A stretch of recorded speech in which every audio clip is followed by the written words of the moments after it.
Dalam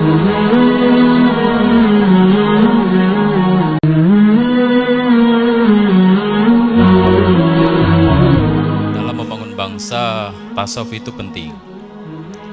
Cuman ada hal lain yang tidak kalah pentingnya, yaitu persatuan dan kesatuan bangsa.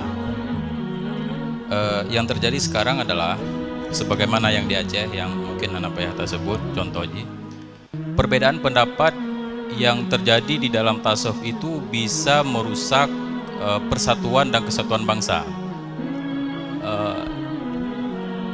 Yang terjadi ini, apa solusinya? Mana yang harus kita dahulukan? Apakah dahulukan tasawuf atau memang kita dahulukan persatuan itu? Atau memang tidak perlu kita dahulukan, biar saja itu mengalir apa adanya. Jadi ini saja, terima kasih kepada ya.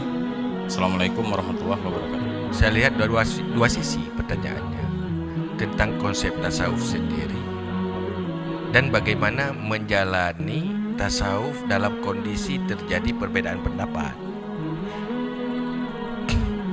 Pertama, kalau berbicara tentang konsep tasawuf, tadi kita sudah membahas yang intinya itu dua hal.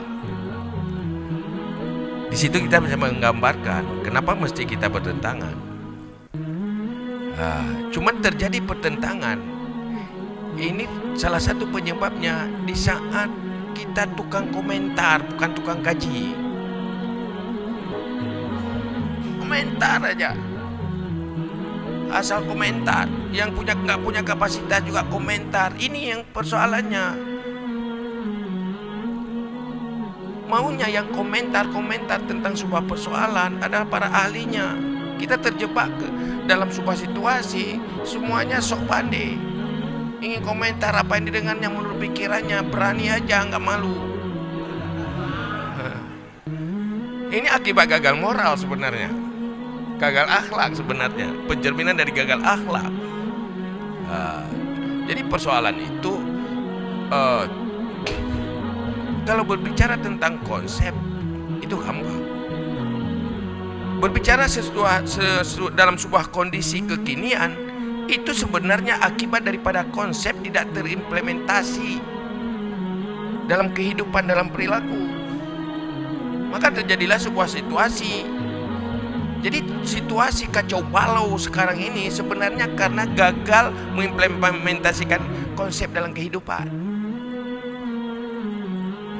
Karena tasawuf itu bukan bahas-membahas, bukan kaji-mengkaji, tetapi tasawuf adalah sebuah konsep yang diamalkan untuk menjadi solusi. Maka dalam hal itu bekerja. Siapa yang paling kuat arus, dia akan mendominasi. Konflik itu akan selesai. Tetapi kalau dua arus yang saling kuat atau dua-duanya sama-sama lemah, dua-duanya sama-sama kuat, pasti terjadi konflik terus-menerus.